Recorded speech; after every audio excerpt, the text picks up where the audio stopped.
Billionaire Boys Club. Film ini menceritakan dua tokoh utama, yaitu Johan dan Dean Carney. Mereka adalah anak muda yang berambisi mendirikan suatu perusahaan investasi.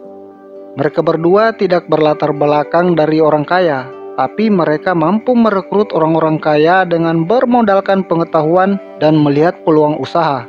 Film ini diangkat dari kisah nyata yang kejadian sebenarnya terjadi pada tahun 1980-an di Los Angeles. Film ini sendiri dirilis pada tahun 2018. Oke, tanpa basa-basi kita masuk di alur ceritanya.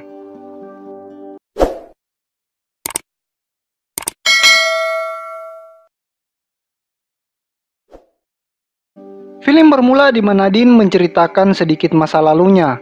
Dia bersekolah di Harvard khusus pria, dan setelah lulus, dia menjalani bisnis dengan menjual barang-barang pada anak-anak orang kaya dengan bermodalkan kecerdikan dan pesona mengambil hati orang kaya.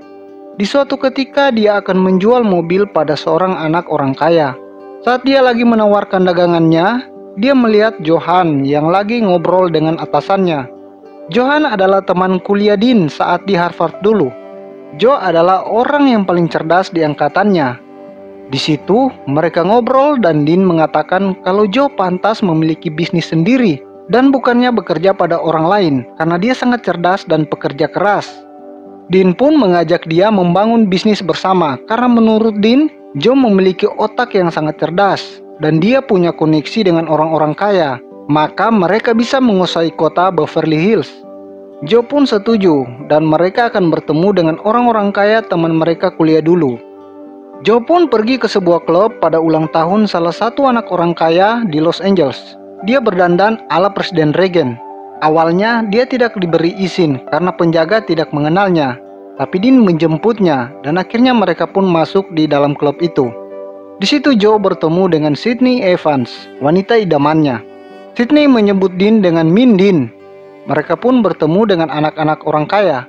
Di situ ada Kyle dan Scott Baltimore, dan tentu saja ada Charlie Bottoms yang berulang tahun.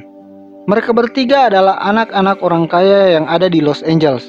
Di situ, Joe mulai mempresentasikan tentang pasar emas, bukan seperti pasar sayur ya. Tapi mereka cuek dengan Joe dan tidak peduli. Joe dan Dean pun pulang dengan kecewa. Di rumah, Joe tidak bisa tidur karena ingin mencapai ambisinya. Dia pun mulai mengetik tentang bisnis yang akan dibuatnya. Bisnis itu bernama Filosofi Paradoks. Paginya Dean datang dan Joe menjelaskan kalau mereka harus membuat suatu bisnis di mana anak-anak orang kaya yang jadi pengurusnya, sehingga mereka mendapat tanggung jawab dan bisa berpeluang mengalahkan orang tua mereka. Joe menamai bisnis mereka BBC yang bermakna mencapai yang tidak tercapai. Dean memberi $10.000 dan mengatakan itu dari Kyle. Joe akan memasang saham emas untuk melipat gandakannya. Kemudian Dean mengajak Joe pergi ke seorang kaya untuk menjual velg mobil. Orang itu bernama Ron Levin yang merupakan legenda pemain saham. Di situ Joe melihat koran dan ternyata harga emas anjlok. Joe pun sangat cemas. Ron yang mengetahui kecemasan Joe menunjukkan barang langka di dunia bernama Bula dan hanya tersisa 17 buah di seluruh dunia. Itu adalah alat orang Sumeria menyimpan kode perdagangan untuk mencegah pemalsuan. Ron mempersilahkan Joe memegangnya dan tiba-tiba ternyata Bula itu palsu. Ron pun menjelaskan tentang bisnis yang harus mempengaruhi cara berpikir orang lain, yaitu karena persepsi tentang realita lebih nyata dibandingkan realita itu sendiri. Maksudnya gini, harus membuat hal yang tidak nyata menjadi nyata.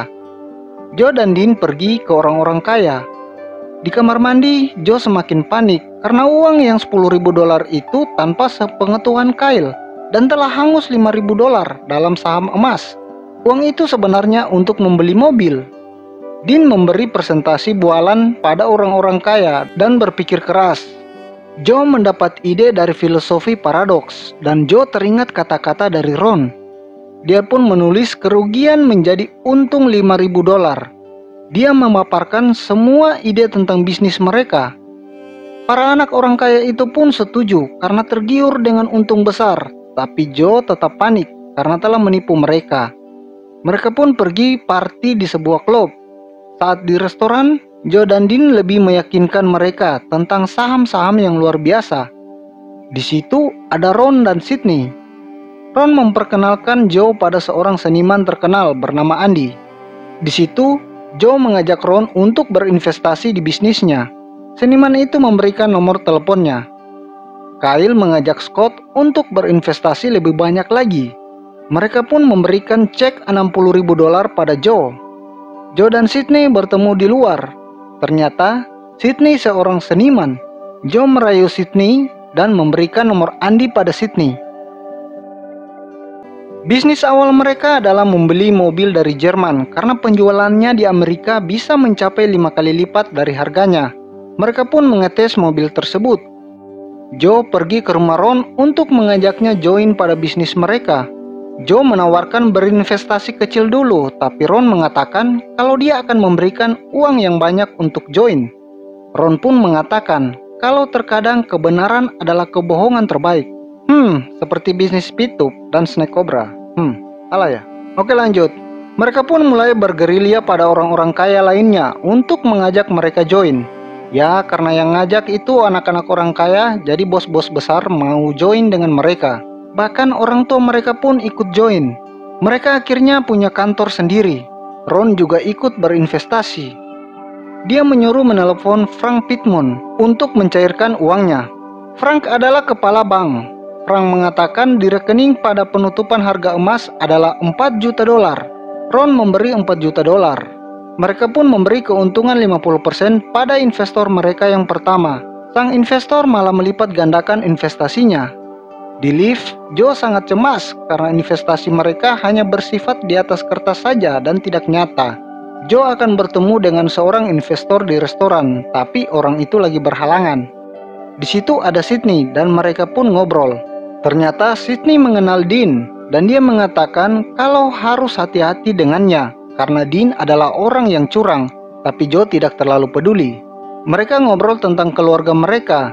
Dan Sydney mengajak Joe ke galeri seni tempat dia bekerja. Saat Joe di rumah untuk bersiap ke galeri, ayahnya memperingati Joe untuk jangan melakukan bisnis ilegal. Ayahnya mencurigai bisnis Joe tidak benar karena terlalu cepat mendapat keuntungan besar.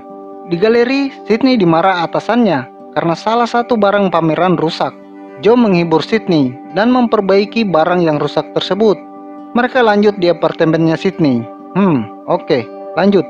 Di restoran, Joe dan Dean menawarkan pada Ron untuk membeli pabrik emas untuk dijadikan pabrik batu bara karena harga emas jatuh. Pabrik itu akan membantu mereka ke depannya untuk menutupi uang-uang fiktif yang mereka janjikan ke investor. Joe menyewa tim si penjaga bar untuk menjadi pengawalnya. Mereka pun pergi ke perusahaan emas itu untuk menawarkan investasi mereka. Di situ, Joe menyampaikan pidato yang langsung disambut tepuk tangan setuju oleh Dewan Pemegang Saham perusahaan. Joe dan Dean membeli sebuah rumah mewah yang sangat mahal. Di situ, Dean mengatakan kalau rumah itu akan digunakan tempat santai dan party. Mereka pun mengadakan pesta dan mengundang orang-orang kaya yang berada di Los Angeles. Di situ, mereka juga bagi-bagi hadiah berupa bagian dari kepemilikan saham BBC. Ron juga memberikan jam tangan Rolex yang mahal kepada pendiri BBC, yaitu Joe dan Dean. Di situ juga hadir anak orang kaya dari Iran yang ayahnya masuk daftar pengawasan FBI. Orang itu ingin join di BBC. Semua orang ingin join di BBC. Saat di kantor, tim lagi asik menunjukkan senjata barunya. Joe menelepon Frank untuk mengecek uang mereka. Ternyata Ron tidak memiliki uang sama sekali di rekening. Jadi begini, Ron pergi ke Frank mengatakan kalau dia dari sebuah stasiun TV untuk acara saham emas. Dia menyuruh berhubungan dengan BBC dengan mengatakan kalau dia punya rekening sebesar $4 juta untuk memberi motivasi. Frank ingin menaikkan rating banknya, jadi dia mau. Jadi semua uang orang yang berinvestasi telah diambil Ron. BBC telah ditipu oleh Ron. Saat di rumah, Sydney menenangkan Joe karena dia sangat frustasi. Ternyata, jam Rolex yang diberi Ron adalah barang palsu. Joe kemudian pergi menemui Ron di sebuah toko baju. Di situ Ron mengejek Joe karena telah termakan tipu dayanya. Ron mengajak bertemu malam itu. Joe bertemu dengan rekan-rekannya. Di situ mereka mengatakan untuk mengancam Ron. Joe menulis semua apa yang akan mereka lakukan pada Ron. Joe membawa tim bertemu dengan Ron. Tim membawa senjata yang akan dipakai untuk menakut-nakuti Ron. Joe masuk dan menaruh sesuatu untuk mengganjal pintu. Tim masuk dan memukul Ron. Tim akan membunuh anjing Ron dan akhirnya Ron mau memberikan cek. Di situ Ron mengatakan kalau sebenarnya dia menggunakan BBC untuk menipu Frank agar diberi uang pinjaman sebesar 1,5 juta dolar. Karena diancam, Ron akhirnya menandatangani cek pengambilan uang mereka. Ron mengejek Ron dan tim, dan tiba-tiba Ron pun mati. Joe sangat panik karena tim menembak Ron. Joe menemui orang tua Sydney karena mereka telah membuat janji. Tapi di situ Joe sangat gelisah. Di situ datang juga Dean dan Charlie. Tapi Joe tiba-tiba pergi dan Dean pun pergi. Di luar, Joe memberitahu Dean apa yang terjadi dan Dean mengatakan kalau Ron layak mendapatkannya. Charlie keluar memanggil mereka dan Joe pergi dengan tim. Joe dan tim membawa mayat Ron di hutan dan menyiramnya dengan air keras agar tidak dikenal lagi.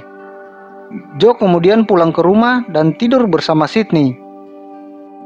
Di rumah, Dean mengatakan pada Joe harus hati-hati karena telah membunuh Ron.